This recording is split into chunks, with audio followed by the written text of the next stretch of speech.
Today we're diving deep into a place that's been on my travel bucket list forever. Nagaland, India. Ooh, Yeah, nice. and you sit over this incredible script you've been working on for your YouTube channel, The Accidental Explorer, Ah, yes. and it is jam-packed with fascinating stuff about this region. It is. We're talking about history and festivals, the food scene, and adventures galore. We'll even touch on some of the challenges and progress they've been experiencing. Sounds great. What really stood out to me was how the script describes Nagaland as the land of festivals. Oh, yeah, the land of festivals is a perfect way to describe it. And when you learn about Nagaland's history, you really see how all those festivals are so deeply connected to their unique cultural tapestry. It really is fascinating. Like, imagine 16 major tribes, each with their own dialects and customs, all coexisting in this one state. It's mind-blowing, isn't it? It is. It's a real testament to their resilience and adaptability. Nagaland only became India's 16th state in 1963. Oh, wow. Okay. After being under British rule. So there's this really fascinating interplay between their tribal heritage, their colonial past, and their modern identity as Indians. Yeah, that historical context is super helpful. And speaking of their past, the script mentions headhunting. That points to a warrior culture for sure. Oh, absolutely. That's one of the things that caught my eye, too. It's a stark reminder of their history as fierce warriors. But what's so interesting is how those traditions have evolved. Like these days, that warrior spirit is channeled into this vibrant attire, really powerful folk songs, and incredible oral histories. They even have a specific genre of folk music called mellow. It's amazing. Wait, hold up mellow music. I haven't heard of that. Yeah, it's this incredibly soulful genre, often with really strong vocal harmonies that capture the essence of their history and struggles, almost like a musical time capsule, preserving their heritage through song. I'm adding that to my playlist like right now. Yeah, it's good stuff. But you also mentioned oral histories too, so how does that work exactly? Well, the script talks about these structures called morongs.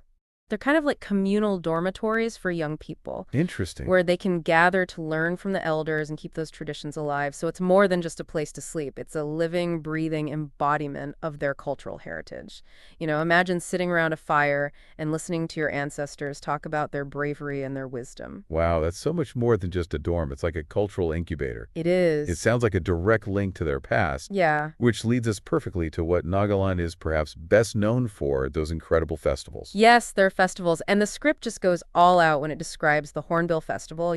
It's their crown jewel. Imagine 10 days of nonstop celebration with all 16 tribes coming together to show off their unique dances and music and tell their stories. They even show off some warrior skills. Wait, warrior skills? Like they're actually breaking out the spears and shields? Not quite an all-out battle, thankfully. It's more like demonstrations of traditional combat, archery contests, that sort of thing. Oh, okay. But you can bet it's an incredible spectacle. The script paints this vivid picture of like war cries echoing through the valley and the rhythmic pounding of log drums. And then there's the aroma of all these traditional dishes wafting through the air. Okay, now you're making me hungry. Yeah. Because the script also doesn't hold back on the food descriptions. We're talking smoked meats and bamboo shoot stews. And of course, the infamous boot Lokia chilling. Oh, yeah. The chili that once held the title of world's hottest. Talk about some fiery flavor. But it's not just about the heat. What I found intriguing is how their cuisine really shows their deep connection to the land. Oh, yeah. They use a lot of bamboo, not just in cooking, but in architecture and crafts, too. So it speaks to their resourcefulness and sustainable practices. It really does. So we've got these bold flavors and sustainable cooking. I'm sensing a theme here. Yeah. And speaking of bold, the script also highlights Nagaland as a paradise for adventurers. So tell me more about these daring escapades. Okay, picture this. You're trekking through a valley that's just blanketed in these rare lilies. Beautiful. That's the Zuku Valley. It's often called the Valley of Flowers. It's truly breathtaking. Wow. And for those who are looking for a real challenge, there's Japfu Peak. Okay. And this peak is famous for more than just the views, right? Something about an ancient tree. You got it. There's a 1,300-year-old rhododendron that's said to be the tallest in the world. Oh, wow. Just imagine a tree that's been standing tall for over a millennium. It's witnessed history. That's incredible. It really puts things into perspective. It's amazing how they weave their history into their landscapes, too. The script mentions a World War II cemetery in Kohina. That's right. Kohina was a crucial battleground during the war, and that cemetery serves as a reminder of the sacrifices that were made. Yeah. And really of the resilience of the Naga people. It just adds another layer of depth to their story. Okay, so we've got vibrant culture, delicious food, amazing landscapes, and a deep sense of history. Nagaland is really shaping up to be a must-visit destination. It is. But we do have to talk about the challenges they face, too, and the script was pretty upfront about those. Yeah, we can't just gloss over their struggles. No? The region has dealt with insurgency for decades now, and that has undeniably had a huge impact on their development. It makes their progress all the more impressive, though, right? The script mentions a 2015 peace accord. Oh yeah, that peace accord was a landmark agreement, Huge step a forward. crucial step towards lasting peace. And what's exciting is seeing how the youth are really spearheading this change. Oh, that's great. They're embracing technology, launching startups, there's a revitalized music scene, and a thriving art community. It's great. Sounds like they're really on a mission to bridge that gap between tradition and progress. They are. It's this balancing act of preserving their heritage while forging a path towards a brighter future. And that's something we're going to explore as we dig deeper into this script. This is already so much more than just a travelogue. It's really a glimpse into this culture that's both resilient and evolving, fiercely proud of its past, while also looking ahead with hope. I am hooked. It's amazing. And we've only scratched the surface here, right? There is so much more to unpack. Oh, there's a lot more. We've only just begun our deep dive into Nagaland. I'm struck by how it goes beyond just showcasing tourist attractions. Yeah. It really delves into the heart of what makes Nagaland so unique. It's people. I totally see what you mean. It's not just about pretty landscapes and exotic festivals. It's really about the human connection. Exactly. The script really emphasizes the warmth and hospitality of the Naga people and their strong sense of community. It does, and it ties back to what we were talking about earlier about balancing tradition and progress. Right. Even as they're embracing technology and modern ideas, they're still holding on to those core values that make their culture so rich. It's like they're weaving modernity into the fabric of their traditions rather than just replacing one with the other. Exactly. It's like they're creating this new tapestry that honors their past while embracing the future. And that's reflected in their art as well, right? The script mentions a burgeoning art scene in Nagaland. It does. There's this incredible energy among young Naga artists who are blending traditional motifs and techniques with contemporary styles. They're really pushing the boundaries and experimenting and creating something entirely new. Wow. That's both rooted in tradition and forward-looking. It's like they're saying, hey, we're not stuck in the past. We're taking our heritage and we're making it relevant for the world today. Exactly. That's pretty inspiring. It also makes me wonder what the future holds for a place like Nagaland.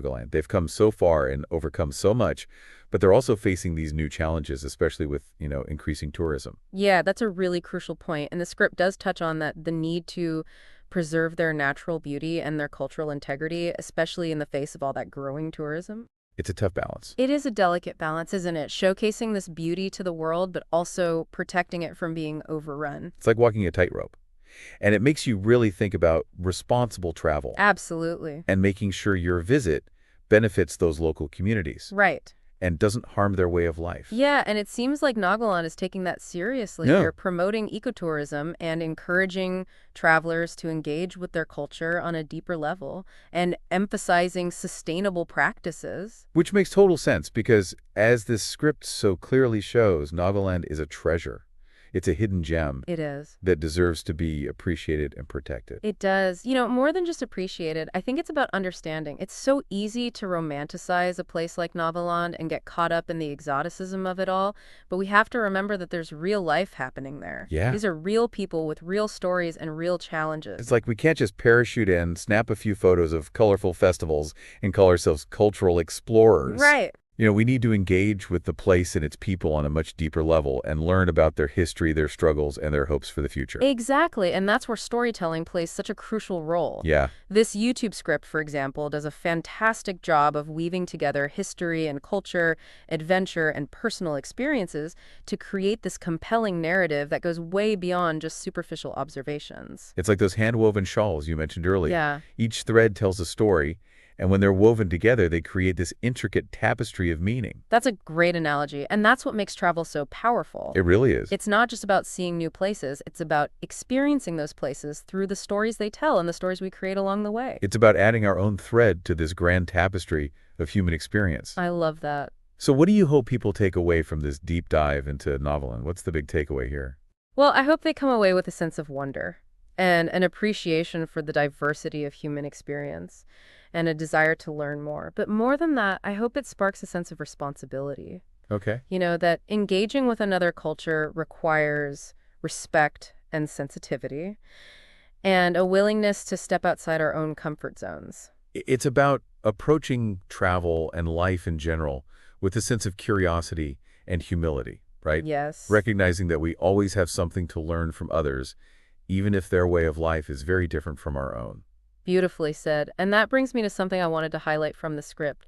The mention of the morongs, those youth dormitories where traditions are passed down. Oh yeah, those really stood out to me too. There's so much more than just dormitories. They're like these living museums, these cultural hubs where young people are connecting with their heritage and learning from their elders. Yeah, and it made me think about the importance of these intergenerational connections, Hmm. not just in Nagaland, but everywhere. We often talk about progress in terms of technology and innovation, but what about the progress that comes from sharing wisdom and knowledge across generations? It's like we can invent all these gadgets in the world, but without that human connection, that passing down of values and traditions, are we really progressing as a society? That's the question, isn't it? And the Morongs are such a powerful example of how to nurture those connections Yeah. and how to create spaces where young people can learn from the experience of those who came before them. It's about recognizing that progress isn't just about moving forward. It's also about carrying forward the best of what we've inherited from the past. Right. And that's something we can all apply to our own lives, right? Whether it's seeking out mentors or learning from our elders or just being open to different perspectives. Absolutely. It's about recognizing the value of those who came before us and the responsibility we have to pass that wisdom on to the next generation. This has been such an eye-opening conversation. I feel like I've not only learned so much about Nagaland, but also about the importance of approaching the world with curiosity and humility and a deep respect for other cultures. I agree. And that, I think, is the essence of what it means to be an accidental explorer, stumbling upon something new and unexpected and letting that discovery change you for the better. Beautifully put. Thanks. But I feel like we've only just begun to unravel the layers of this fascinating script. Yeah, we have. There's still so much more to explore, right? Oh, absolutely. We're just getting warmed up. Let's dive into the final part of our deep dive and see what other gems we can uncover. We've talked a lot about the beauty of Nagaland and their vibrant culture and how resilient their people are. We have. But you know what? The script also got me thinking about this idea of intentional exploration. Like, what if we approached travel with a specific purpose in mind? Oh, I like that. It's like instead of just, wandering around aimlessly, we actually set out with a question we want answered, a deeper understanding that we're trying to find. Yeah, like, how have the Naga people been able to hold on to their cultural identity with so much change happening around them? Yeah. Or what can I learn from their sustainable practices? It just adds a whole new dimension to traveling, don't you think? It really does. You're not just passively observing anymore, just snapping pictures and checking things off a list. You're really engaging with your surroundings. You're seeking out knowledge and meaning. It makes me think about the creator of this YouTube script, The Accidental Explorer. They're obviously on a mission to showcase Nagaland to the world, but they're going beyond just showing the typical tourist attractions. I agree. They're highlighting the heart and soul of the region, the people, their challenges, their triumphs. And that's what makes their storytelling so compelling. They're not just presenting facts, they're weaving a narrative Yes. that invites viewers to connect with Nagaland on a deeper level. If they're saying, hey, come along with me, let's explore this amazing place and learn from it. Right. And that, to me, is the power of this intentional exploration. Yeah. It's not just about the destination, it's about the journey. The questions we ask along the way, the connections we make, the things we figure out. It's about opening yourself up to these new experiences and perspectives and allowing yourself to be changed by them. I like that. And that change doesn't have to be limited to, like, physical travel. No. We can explore with intention in our daily lives, trying a new food, learning about another culture. We're just talking to someone whose views are totally different from ours. Absolutely. It's about approaching the world with curiosity and a willingness to step outside our comfort zones. Yeah. With a real desire to learn and grow. Exactly. It's recognizing that the world is this vast and complex place full of wonders and mysteries to uncover. It is. This whole conversation has been such a journey of discovery. I can't thank you enough for leading us through it. I feel like I've not only learned more about Nagaland, but also rediscovered an appreciation for the power of intentional exploration. You're welcome. The pleasure was all mine. And I really hope that our listeners out there feel inspired to embark on their own journeys of intentional exploration. Yes, Whether it's to some far-off land or just to a new spot in their neighborhood. that's a great point, because who knows what amazing discoveries are waiting when we approach the world with an open mind and a curious heart. So, to our listener, keep exploring, keep learning, and keep those accidental discoveries coming. Yes. This has been The Deep Dive. And we'll see you next time for another adventure in knowledge and exploration.